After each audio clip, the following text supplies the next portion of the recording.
हम किसी भी हद तक जा सकते हैं। कल या इतनी भीड़ इकट्ठी हो जाएगी, जिलाधीश महोदय आपकी संख्या कम पड़ जाएगी। हाईकोर्ट की डबल बेंच ने भी स्टे दे दिया, फिर भी उसकी पालना नहीं कर रहे। हठधर्मिता है। जब प्रिंसिपल से बात करते हैं वो कहते हैं जी ऊपर का दबाव है। तो राज्य सरकार अपने ही किसी नुमाइंदे को हाईकोर्ट में भेजकर उस भर्ती पे स्टे ले लेती है। हम 4 साल से लगे हुए थे, उन्होंने अचानक से एक न्यूज़पेपर में कुछ ऐड निकाला और हमें उससे निकाल दिया। कोई सूचना नहीं दी गई, कोई नोटिस नहीं दिया गया। एक एक वोट मारे नाव माते पड़े। राजनीति और गुंडई में फर्क होया करे। कैलाश गैंग में आने चाहे मैं की भी करूँ लो हुकुम। पूरी वेब सीरीज देखने के लिए डाउनलोड करें स्टेज ऐप। नमस्कार दोस्तों, मैं भागीरथ और आप देख रहे हो झलको बीकानेर। झलको बीकानेर पर आप रो घणो घणो स्वागत है। आज आप ठीक कलेक्टर ऑफिस गया गया होड़ा और आप देख सको पीछे विशाल धरनो है जिको लागू है। इंजीनियर कॉलेज सु 18 कर्मचारी ने आपरे पद सु हटा दियो गयो है। तो कहीं कुछ मांग ने ले रहे धरना प्रदर्शन है जिको कर रही है। 800 आपा बात है जी की करांगा। तो अबार आपा सागे महावीर जी रांका है भी आपा बात है जी की करांगा। कहीं कुछ मांग ने ले रहे धरना प्रदर्शन है जी का कर रही है। नमस्कार भाई साहब। इंजीनियरिंग कॉलेज के जो 18 आदमियों को हटाया और जब ये हाईकोर्ट गए, हाईकोर्ट ने इनको स्टे दे दिया। सरकार अपील में गई तो हाईकोर्ट की डबल बेंच ने भी स्टे दे दिया, फिर भी उसकी पालना नहीं कर रहे। हठधर्मिता है। जब प्रिंसिपल से बात करते हैं वो कहते हैं जी ऊपर का दबाव है। आप बात करें तो ये अचानक यहाँ क्यों हटा दिया आपने? वो तो भाई बता सके जगह हटाया, वो तो आपा क्या बता सका। आगे भी आप ही मांगने ले कहीं कुछ करो ला, अगर वापस यहाँ नहीं लगा नहीं, जब तक नहीं लगाए पर तक तो आमरण अनशन चलते रहे। आप बात करें तो आप धरनो है जी को आज कितना दिन हो गया? दूसरो दिन है। आपा सागे महिला कर्मचारी है, आप भी हम बात करांगा। कहीं कुछ मांगने ले रही है बटे सु हटाया है। नमस्कार मैम। नमस्ते, मैं सुमन स्वामी। मैं 18 कैटालॉगर कम क्लासीफायर में ईसीबी में लगी हुई हूँ। और आप कितने टाइम से लागू रहा? हम 4 साल से लगे हुए थे, उन्होंने अचानक से एक न्यूज़पेपर में कुछ ऐड निकाला और हमें उससे निकाल दिया। कोई सूचना नहीं दी गई, कोई नोटिस नहीं दिया गया। फिर हम लोग कोर्ट में गए, हमें बोला हमें नोटिस तो दिया जाए। फिर 5 दिन की कोई छुट्टी आई थी, अवकाश आई थी, उसके अंतर्गत उन्होंने बोला कि नोटिस आपको घर पे पहुंचा दिया गया है। मुझे वो नोटिस 10 दिन बाद में मिला था। 20 पहले आपने कोई प्रकार की सूचना जानकारी दी को नहीं, कुछ भी जानकारी नहीं थी। आगे भी आप ये मांगने ले कहीं कुछ प्रशासन ने अवगत है जी को कराना चाहो। मैं तो यही कहना चाह रही हूँ कि जो कोर्ट ने फैसला दे दिया, हमें सिंगल बेंच में 40 दिन के अंदर स्टे मिल गया था, फिर भी हमें कॉलेज बुलाया गया था। हम 9 बजे से लेके 5 बजे तक कॉलेज में थे। बोल रहा था आप ज्वाइन करा रहे हैं, आपको पेपर तैयार हो रहा है, पर हमें 5 बजे तक तैयार वो नहीं ज्वाइन कराया गया। 5 बजे बोल रहे हैं कि ऊपर से प्रेशर है तो हम आपको ज्वाइन नहीं करा सकते हैं। मेरी बच्ची है छोटी 2.5 साल की, मैं उसको छोड़ के वहाँ कॉलेज में दिन भर बैठे रहे। और उसके बाद में अभी हमें 24 जनवरी आप बता रहे हो आपने छोटी बच्ची भी है और आप धरना स्थल पर है जिका भी बैठा हुआ है। हाँ, तो वो हमारे लिए ये लोग कर रहे हैं इतना और हम ही यहाँ नहीं बैठेंगे तो फिर उसका क्या मतलब है। और उसके बाद में अभी 24 जनवरी को हमें डबल बेंच से भी स्टे मिल गया है, फिर भी ये लोग ज्वाइन नहीं करा रहे हैं। हम उसके बाद 27 जनवरी को कॉलेज गए थे, उन्होंने बोला कि मैं आपको मंडे को कराऊंगा। मंडे में कॉलेज में अवकाश घोषित कर दिया गया और वही बोला मैं भी परेशान। आप महिला कर्मचारी कितनी है? एक ही हूँ मैं और एक हमारे साथ एक सहयोगी थे जिनकी मृत्यु हो गई, उनकी वो वीडियो है, उनको भी उन्होंने कोई अभी तक ज्वाइनिंग वगैरह नहीं करवाया, उनका बकाया पेमेंट भी नहीं दिया उन्होंने अभी तक। तो मेरा आपसे निवेदन रहेगा, हमारे ये धरना शांति में पूर्ण चल रहा है, हम किसी भी हद तक जा सकते हैं। आपसे निवेदन रहेगा कि हमारा न्याय की जो बात है वो मुख्यमंत्री सरकार तक पहुंचाए। कल या इतनी भीड़ इकट्ठी हो जाएगी, जिलाधीश महोदय आपकी संख्या कम पड़ जाएगी, क्योंकि ये धरना महावीर जी राका के नेतृत्व में है। महावीर जी राका का पूरा जीवन जन हितार्थ पीता है। मित्रों, जैसा आप सबको विदित है कि महावीर जी के नेतृत्व में ईसीबी कर्मचारियों के लिए कल से जो धरना शुरू हुआ, धीरे धीरे अपनी यौन अवस्था की ओर अग्रसित हो रहा है। हमारा सिर्फ लक्ष्य एक ही है कि इन 18 कर्मचारियों को वापस नौकरी पे लिया जाए। जितने भी ऑटोनोमस बॉडी के अंदर, चाहे वो संविदा कर्मचारी हो, चाहे वो ठेके पे लगे हुए हो, किसी भी बेरोजगार के साथ लगाकर निकालना, इस प्रकार का अन्याय ना करें। मित्रों, आज तीनों चारों यूनिवर्सिटियों के अंदर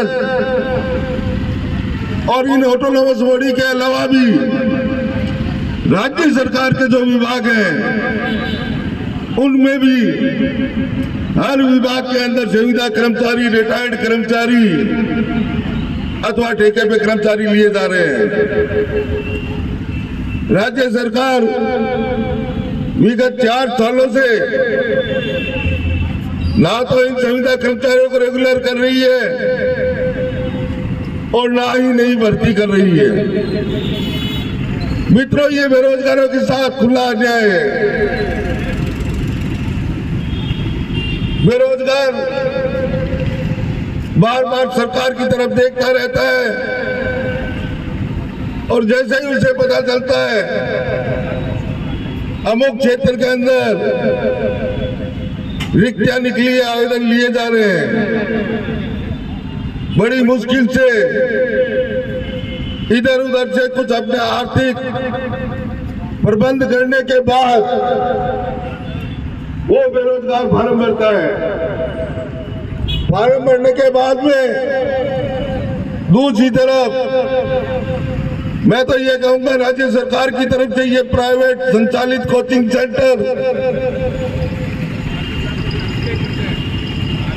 जिनको सिर्फ एक ही काम सौंपा गया है कि सरकार में बैठे मंत्रियों के अनुसार पेपर की तैयारियां करवाई जाए, पेपर लीक करवाए जाए और कैसे ही हो परीक्षा अंतिम रूप में नहीं पहुंचनी चाहिए। या तो पेपर लीक हो जाता है और जब लीक नहीं होता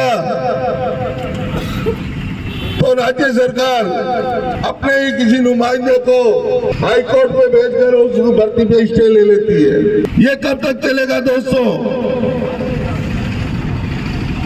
एक तरफ बेरोजगारों के ऊपर महंगाई की मार, मैं आपको एक छोटा सा उदाहरण देना चाहूंगा। राजस्थान के मुख्यमंत्री अशोक गहलोत जब भी महंगाई की बात आती है उसका ठीकरा केंद्र पे फोड़ देते हैं। राजस्थान से लगते हुए 2 राज्य जिनका मैं उल्लेख करना चाहूंगा, पहला गुजरात। राजस्थान से गुजरात में प्रवेश करता ही पेट्रोल और डीजल के भावों में 10 रुपए की कमी है। गुजरात के अंदर सरकार भारतीय जनता पार्टी की है। उसी प्रकार इधर हरियाणा में जाओ, हरियाणा में भी भाजपा की सरकार है और वहां भी पेट्रोल और डीजल राजस्थान से 10 रुपए सस्ता है। अशोक गहलोत जब गुजरात कर सकता है और हरियाणा पेट्रोल के दाम कम कर सकता है तो फिर अशोक जी क्यों नहीं कर सकते? लेकिन मित्रों, इस सरकार की इच्छा नहीं है, इच्छा शक्ति इनकी मर चुकी है। इनको पता है कि जनता ने एक बार चुन दिया, 5 साल निकल गए कि ये मेडिकल के पास नहीं गए, सरकार के पास नहीं गए, एमएलए एमपी के पास नहीं गए, किसी ने नहीं सुनी।